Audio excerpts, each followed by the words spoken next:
আমরা কোনো আদুভাই দাদুভাই শিক্ষা প্রতিষ্ঠানে গিয়ে আমাদের সন্তানদের উপর সরিগুড়া কামরা এটা দেখতে চাই না। এই সংস্কৃতি বন্ধ করতে হবে। যদি বন্ধ না করেন, মনে রাখবেন জুলাই শুধু 24 সালে ছিল না, জুলাই প্রত্যেক বৎসরে আছে।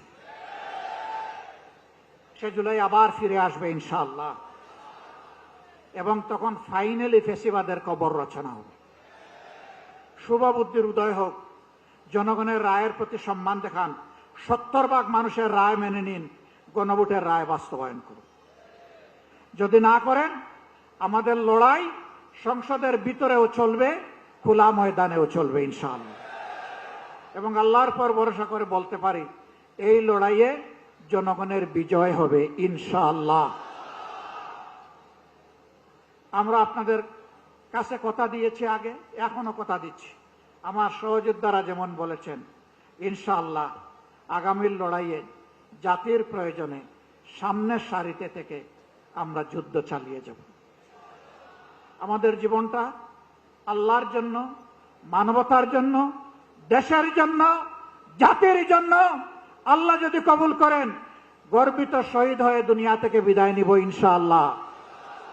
গতকালকে এই জায়গায় আরেকটা সমাবেশ ছিল, পরিষ্কার বলেছি, সিগালের মতো 100-1000 বছর বাঁচতে চাই না, বিড়ালের মতো বাঁচতে চাই না, সিংহের মতো প্রয়োজনে 1 সেকেন্ড আয়ু চাই আল্লাহ তাআলার কাছে।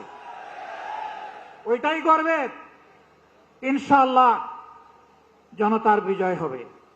আমরা নিরাশ নই, আমরা গভীর আশাবাদী। এ বাংলাদেশ পাল্টাবে, নতুন বাংলাদেশ গড়া হবে ইনশাআল্লাহ। সেই বাংলাদেশ গড়ার প্রত্যাশায় সারা দেশবাসীকে আমরা পাশে চাই, এবং আমরাও দেশবাসীর সাথে থাকতে চাই। আমাদের কোনো নিজস্ব দলীয় ব্যক্তিগত কোনো দাবি দাওয়া নাই। আমাদের সমস্ত দাবি দাওয়া দেশবাসীর অধিকার আদায়ের জন্য। এ লড়াই চলবে, ইনশাআল্লাহ লড়ে যাব, ইনশাআল্লাহ আল্লাহ সাহায্য পাবো, ইনশাআল্লাহ আমাদের বিজয় হবে।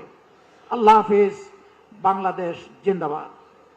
বাংলাদেশ জামাতে ইসলামী জিন্দাবাদ। 11 দলীয় ঐক্য জিন্দাবাদ।